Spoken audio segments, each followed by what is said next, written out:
Hello there, boxing fans around the world. Thank you for joining me once again here on Talk and Fight. Let me turn on my light, see if that helps any.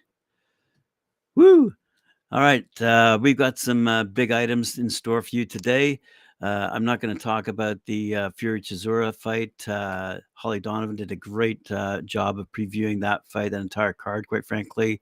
And I invite you to join her show, Talk and Fight with Holly Donovan, if you need all the news with respect to that upcoming heavyweight brawl between Fury and Chisora, as well as Daniel Dubois on that card as well. I'm going to talk about a couple of heavyweights to start off this particular show out of the U.S., starting with Bakhodir Jalolov. Believes he's ready to take his place among the top 10 best heavyweights in the world. And he warned his rivals not to make him angry. The giant Jalolov extended his frightening professional record of 12-0 with 12 knockouts last weekend when he stopped the helpless Curtis Harper in the fourth round. Jalolov has revealed the plan was to get at least 6 rounds under his belt in California, but deliberate headbutts by Harper annoyed the big Uzbek, who decided enough was enough. After flooring Harper in the third, 6'7" Jalolov bludgeoned his American rival in the fourth and forced the referee to step in at 1 minute 53 seconds of that round. So, quick little quote here. I had followed my game plan a little bit better against Harper. It would have gone a lot more than 4 rounds because the plan was to go 6 to get some experience. But it just so happened that he annoyed me a little bit with headbutts. I never try to go to hurt people. I just go and do my best, land my punches, and not get hit. I would rate my performance as 6 out of 10 just because I didn't really have a training camp for this fight. I was in Uzbekistan with the amateur team. My coach was with Bivol at his time in Dubai. So we had a little bit of conditioning, a few sparring sessions. That's why I need 2 rounds to catch the rhythm and then get my timing. Well, good for Jalolov, and I really look forward to seeing what we have in store for him in the future. Now, as I said, I want to talk about 2 heavyweights. So the second heavyweight I want to talk about, upcoming on his, he'll be on the undercard of the Terrence Crawford David Avanesian fight coming up in Omaha, Nebraska on December 10th. The heavyweight I want to talk about is Jeremiah Milton, aka Dreamland. He's one of the most exciting heavyweight prospects in America. He's undefeated. He's 7-0, 6 knockouts, and he fights out of Tulsa, Oklahoma.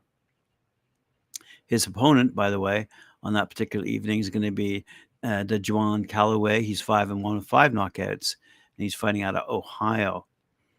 So as we all know, the Crawford versus Avanesian is a 12-round WBO welterweight world title clash, which will stream on the new BLK Prime network. And I'm sure they have a website. I'm sure you can go buy tickets for it. But at the end of the day, here's what Milton had to say about his training camp and his matchup with Calloway. Training camp has been amazing. Vegas has the best work. I just sit back, reflect on how blessed I am to see so many different styles in the gym. I have the motivation to train hard, but the thing that keeps me improving is the type of work I get and the ability I have, thanks to my team, to be a full-time fighter.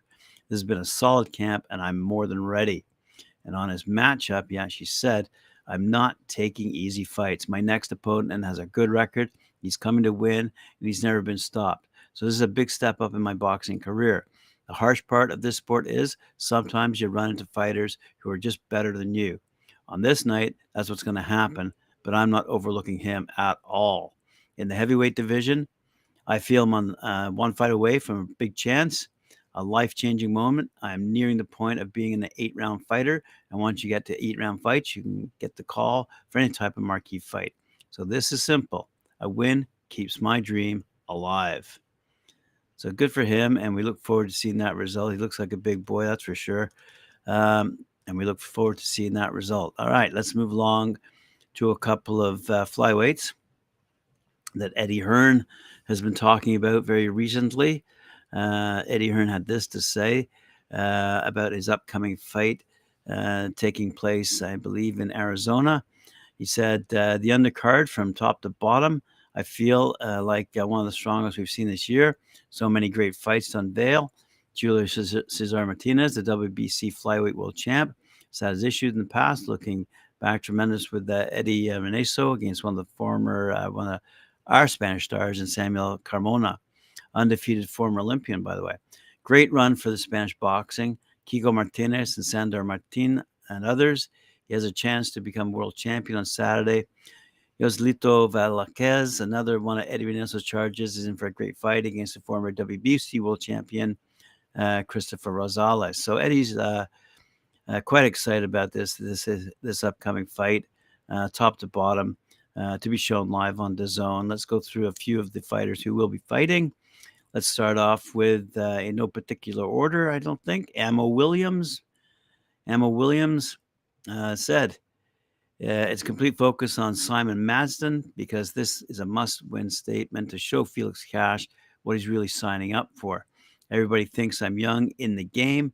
I just don't have as much experience, but now, after this big 2022 and to finish off with a great fight like this, I don't see myself being anywhere behind Felix Cash, and I'm going to make a statement that's going to make him think twice about the fight. I promise that. Simon Madsden, for his part, said, I'm very thankful for this opportunity. It's a huge step up for me, and I took this fight on a short notice, but I'm happy to get the opportunity because I feel like I'm ready. I'm ready to put on a great fight and make a surprise, and thank you for giving me the opportunity. It looks like we have another quote from Mark Castro here. Mark Castro says, we're just trying to inspire kids and show that they can make it from wherever they're from. This Saturday, I go against a tough opponent, but I put in the work every day in the gym. So this is just another stepping stone for my career, and I'm grateful for the opportunity to be here. It's a special part of the trilogy on the undercard of Estrada and Chocolatito. They're both legends in their own making, and it's just surreal, especially if they're fighting a third time. I'm just glad to be part of it. We have some couple of women going on. This card too, Carice Brown. Unfortunately, my opponent hurt her wrist for the Australian fight, but it's a huge, huge honor, and I'm blessed to be able to get the call short notice for this fight. Shout out to Jesus Escalara of T&K Boxing Promotions, my promoter, as well as Eddie Hearn for allowing me to be able to fight on this card and take a big step up with females out there, even the young girls, for them to see what they can accomplish in this sport. One thing about me is my life has been nothing but a fight. But every day is a fight, so I'm prepared. I'm ready. And there's nothing that I'm not willing to take a challenge on. I'm ready. For her part, Beatrice Ferreira said, my first fight was incredible. It was very new to me. I liked it a lot. I'm very excited for the second. I believe I gave a great show with the first fight. It's a great spectacle for the public, and this time will be the same. I'm moving forward with force and speed. All the lights are going to be that way. Did I say lights? All the fights are going to be that way. Force and speed. Got it. Ricardo Adrian Luna had this to say, I feel strong. I feel motivated. I'm anxious. I also want to thank Pacheco. That's Diego Pacheco, who will be fighting. The day after tomorrow, we're going to deliver an excellent fight, and I'm going to be get the bigger victory, which I deserve after so many opportunities. For his part, Diego Pacheco said, I'm very happy to be here. I'm excited to be part of this big event with these legends who are sitting right behind me. The work I'm going to put in. I want to thank my coach, entire team in Seattle. We put in all the work and we're ready to shine. You guys, tune in. It's going to be an amazing show. So let's move along down here to the two fighters who will go toe-to-toe and headline this event. Roman Chocolatito Gonzalez. We've talked about him a lot. I'm super motivated. I'm super happy because we've had a good camp with my team. We're very motivated. We know it's going to be a great fight against Estrada, and we hope that the fans of the boxing world can enjoy this fight. If you thought the second fight was good, the third fight will be even better because we were prepared better than ever before. I'm in the best shape of my life. I'm very happy. We've done a good job to show that I have the special talent, and I'm going to enjoy this with my family and my people. For his part, Juan Estrada said, it's been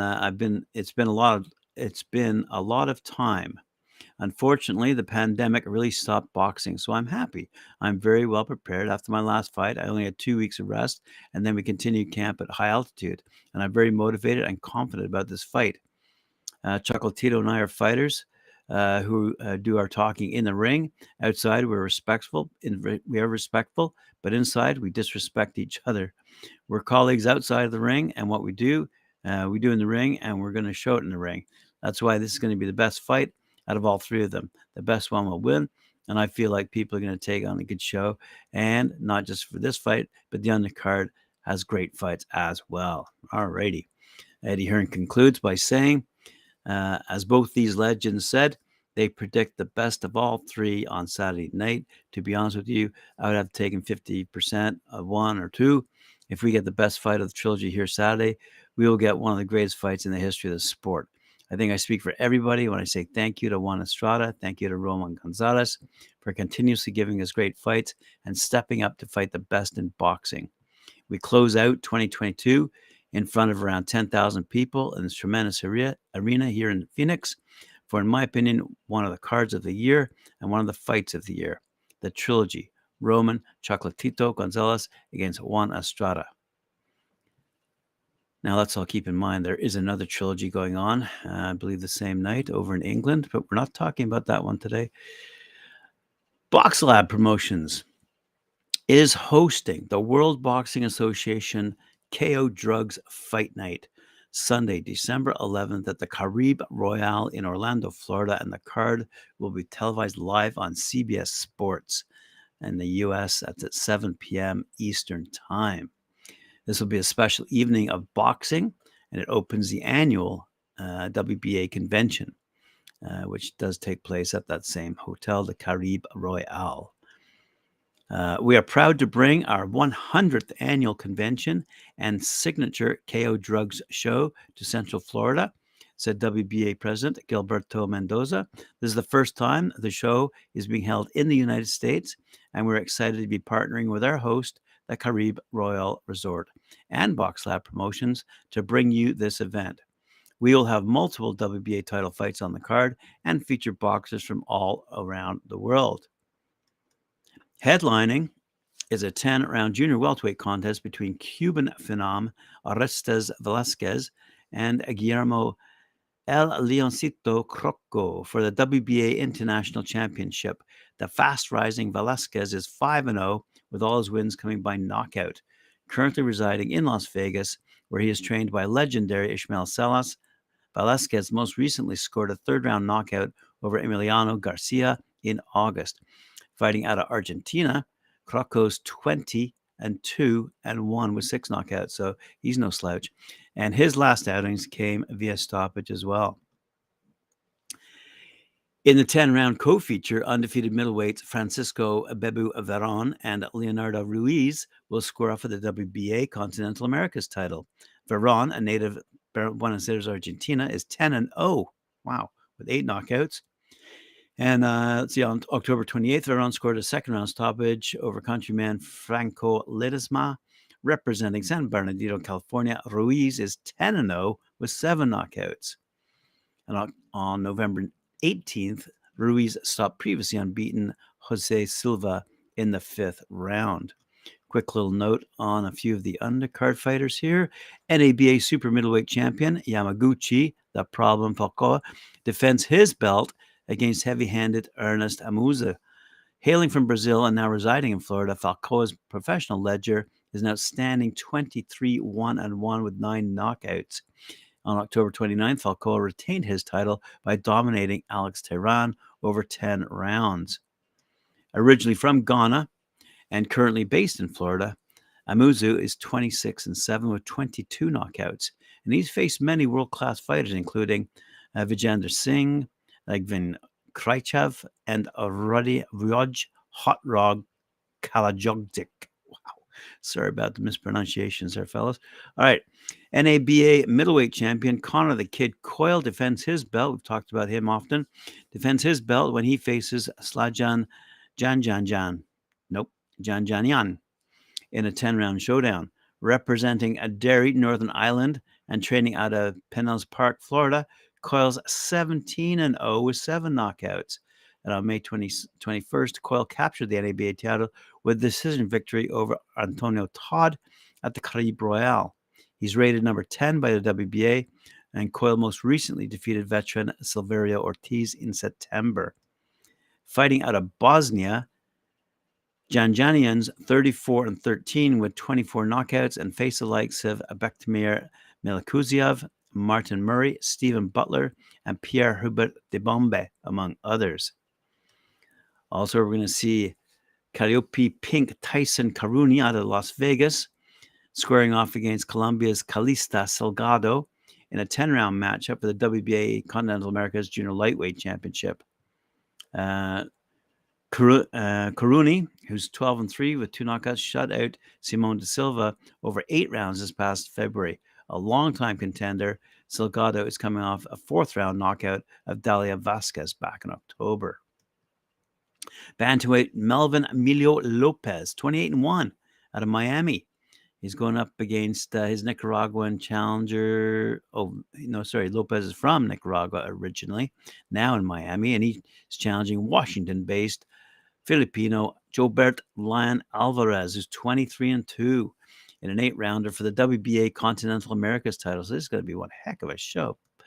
Let's have a quick read here. Amari Piedra said, he must be the fellow who's in charge of WBA's KO Drugs. He goes, BoxLab Promotions is extremely excited to be the promoter. This fellow must be with BoxLab. BoxLab Promotions is extremely excited to be the promoter of the WBA's KO Drugs card. This talent-laden card, featuring multiple title fights, brings some of the best international boxers to Orlando. We appreciate the WBA and its president, Gilberto Mendoza, for giving the BoxLab team this opportunity. December 11th is going to be a special event and truly a night of champions. Whoa, it doesn't stop there. There are other 10-round title fights. The WBA Fed Caribe Light Heavyweight Championship features Joseph George, undefeated, 12-0, out of Houston, Texas, going up against Rayco Santana, 8-3, out of Chihuahua, Mexico, via Cuba. WA Federide Junior Middleweight Championship, Yohannes Tellez, 2-0, out of Texas, via Cuba, going up against Gene Rivera, 8-1. Out of Puerto Rico. WBA Fed Caribe Lightweight Championship, Adalberto Umara, 7-1 out of Miami via Cuba.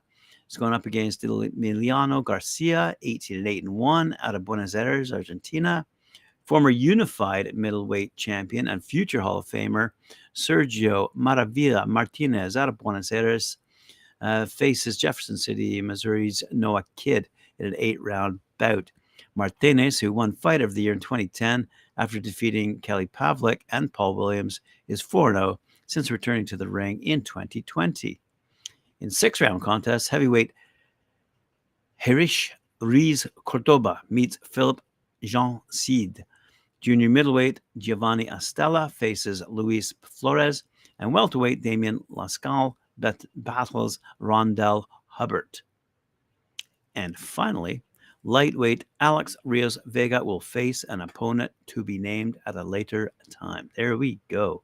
Wow-wee. Just a quick little note here regarding the actual resort. TripAdvisor's 2022 Traveler's Choice Award winner, among the 10% of hotels worldwide to receive that distinction, the upscale Caribe Royale Orlando is emerging from a $127 million renovation that includes fully remodeling all of its suites and an all-new 50,000 square foot grand ballroom, bringing the total meeting space to 220,000 square feet. Wow. So obviously, for those of you down in Florida or elsewhere who want to put on a fight, that seems like a great place to have it, that's for sure. All righties. That brings me to the end of all the news fit to print here on Talkin' Fight. Thank you for joining me once again. I appreciate it. Remember to like, share, subscribe. It's going to be a busy Friday. It's already started off with Holly Donovan reporting live from London.